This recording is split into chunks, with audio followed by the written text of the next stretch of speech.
Chapter 2. Personal Minimums. Introduction. Federal regulations that apply to aviation do not cover every situation, nor do they guarantee safety. For example, a pilot may legally fly in marginal VFR conditions at night, even though low visibility and night hazards increase the risk for an incident or accident. Therefore, pilots should consider non-mandatory self-regulation in the form of personal minimums. Personal minimums. Pilots who understand the difference between what is smart or safe, based on pilot experience and proficiency, establish personal minimums that are more restrictive than the regulatory requirements. The following 6 steps allow pilots to establish a set of personal minimums in order to reduce risk and fly with greater confidence. Step 1. Review. Weather flight categories.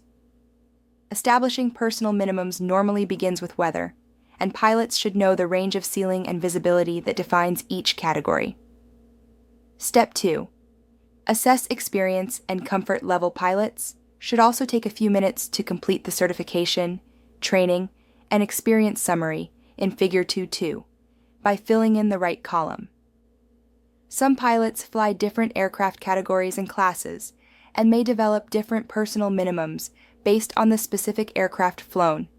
For example, many pilots will have a different set of personal minimums when flying a single-engine airplane versus a multi-engine airplane. Depending on pilot experience, the minimums in a multi-engine airplane could be higher than the single-engine airplane minimums. Pilots may use the information entered in Figure 2.2 to set personal minimums for a variety of situations using tables in Figure 2.3, Figure 2.4, and Figure 2.5. The tables in Figure 2.3, Figure 2.4, and Figure 2.5 lay out a sample assessment. Figure 2.3 shows how entries might look in the Experience and Comfort Level Assessment, VFR and MVFR table. Suppose a pilot's flying takes place in a part of the country where clear skies and visibilities of 30 miles or more are normal. The entry might specify the lowest VFR ceiling as 7,000 feet and the lowest visibility as 15 miles. A pilot may never experience MVFR conditions and would leave the dash in place. However, in this example, and as shown in Figure 2.3, the pilot regularly flies in an area where normal summer flying involves hazy conditions over relatively flat terrain and is more experienced and comfortable in MVFR. The pilot used the MVFR column to record personal minimums of a 2,500-foot ceiling and 4 miles visibility for daytime operations.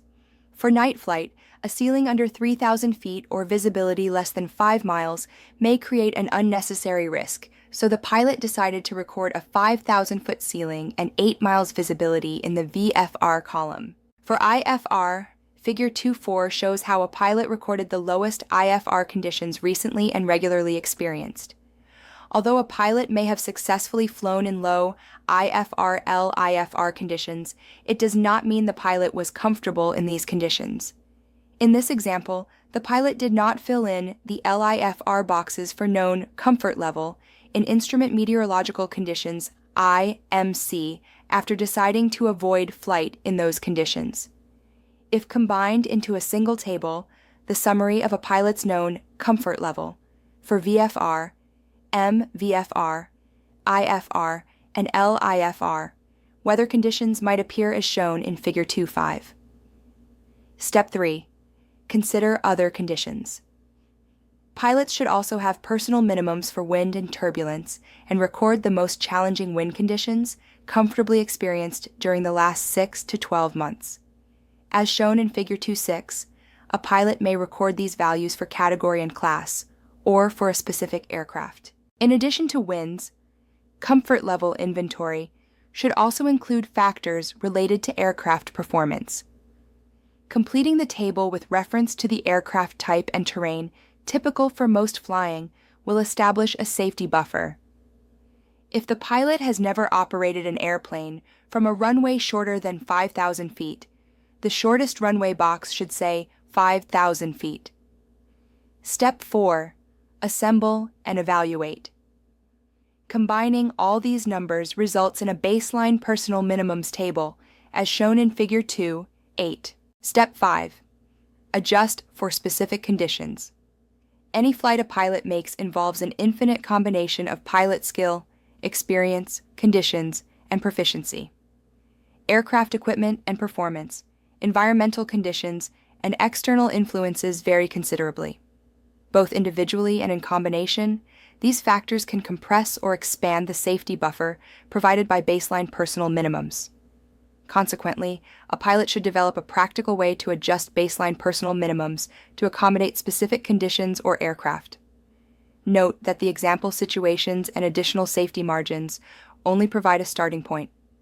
Pilots may develop their own adjustment factors based on experience, aircraft capabilities, and operation.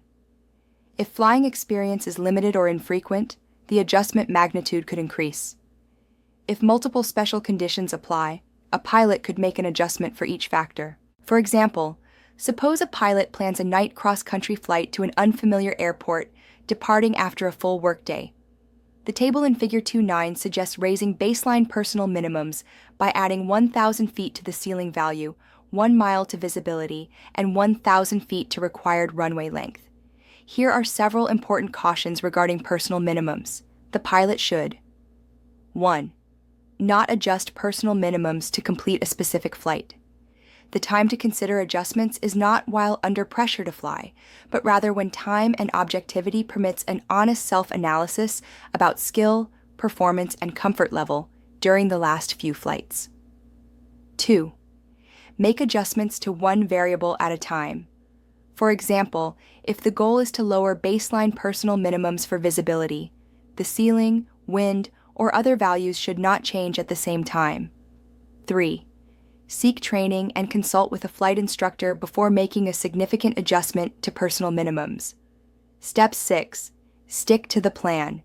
As many pilots know, adhering to personal minimums sometimes creates an ethical dilemma, especially when pressures exist to make a flight. Professional pilots live by the numbers, and so should general aviation pilots. Established personal minimums enable the pilot to make a no-go or divert decision rather than departing with a sense of unease regarding the outcome of a flight. In addition, a written set of personal minimums can also make it easier to explain tough decisions to passengers who depend on the pilot's judgment. Using the FAA Wings Program for risk mitigation and safety. The FAA maintains a safety program that provides courses on a variety of topics as a means to enhance safety. The Wings Pilot Proficiency Program is based on the premise that pilots who maintain currency and proficiency will enjoy a safer and more stress-free flying experience. As an added bonus, completion of a phase of the Wings program can count for a flight review, and participants may receive a discount on certain flight insurance policies. Pilots may create an account and watch a Wings video using the following links. FAA Wings Program. Wings Pilot Proficiency Program. Video. Chapter. Summary. Many GA pilots have freedom to choose when and where they fly. However, this freedom may also lead pilots to situations where lack of proficiency and equipment capability become a factor. Responsible pilots set personal minimums to help reduce the probability of experiencing an encounter that could lead to an incident or accident. A copy of the charts used in this chapter can be found in Appendix B, Risk Assessment Tools.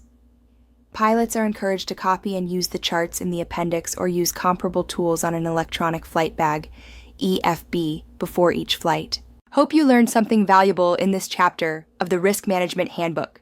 Subscribe to Flying for Hours for more aviation content. Happy flying!